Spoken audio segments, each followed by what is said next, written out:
নীলফামারীর অন্ধকার ইতিহাস, একটি অপ্রকাশিত গণহত্যার কাহিনী। রাত তখন প্রায় 1:30টা। সৈয়দপুর রেল স্টেশনে দাঁড়িয়ে আছেন 400-র বেশি নিরীহ মানুষ, হিন্দু মারোয়ারি, বাঙালি হিন্দু। সবাই অপেক্ষা করছেন একটা ট্রেনের। ট্রেনটা যাবে ভারতে নিরাপদ আশ্রয়ে, কিন্তু ভাগ্য তাদের জন্য অন্য কিছু লিখেছিল। এই ছিল সেই রাত যখন নীলফামারী জেলার মাটি রক্তে ভিজে গেল। কিন্তু আজও এই গল্প বলে কেউ নেই। জুন 13, 1971 সৈয়দপুর থেকে ছেড়ে গেল সেই মারণ ট্রেন। ভেতরে ছিলেন বিখোদ আগরওয়াল, নিঝু কুমার, তপন দাস, সাধারণ ব্যবসায়ী পরিবার। ভারতের জলপাইগুড়ি যাওয়ার কথা ছিল, কিন্তু ট্রেনটা থামল মাত্র 2 কিলোমিটার দূরে, গোলাহাট নামক স্থানে। ট্রেনের দরজা জানালা বাইরে থেকে বন্ধ।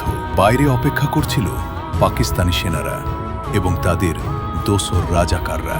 হাতে ছিল রামদা, বজ্রায়ুধ এবং বেনেট।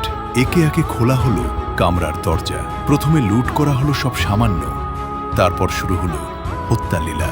নারী, শিশু, বৃদ্ধ, কাউকে ছাড়া হলো না। বিখোদ আগরওয়াল আজও বলেন, আমরা মরতে চাই না বলে অনেকেই বলেছিলাম আমাদের গুলি করে মারুন, কিন্তু পাকিস্তানি সেনারা বলেছিল পাকিস্তানের গুলি এত সস্তা নয় যে মামালাউনদের জন্য খরচ করা হবে। পূর্বেই খোঁড়া হয়েছিল গর্ত। নির্মমভাবে কাটা হত্যার পর লাশগুলো ফেলে দেয়া হলো সেই গর্তে। অনেকেই তখনও জীবিত ছিলেন। কুকুর শিয়ালে খেয়েছে তাদের দেহ।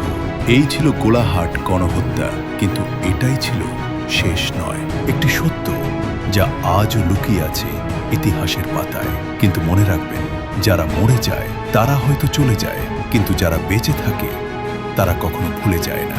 এবং আজও যখন রাত গভীর হয়, সৈয়দপুরের রেল স্টেশনে দাঁড়িয়ে থাকলে শুনতে পাওয়া যায় সেই ট্রেনের হুইসেল, সেই চিৎকার, সেই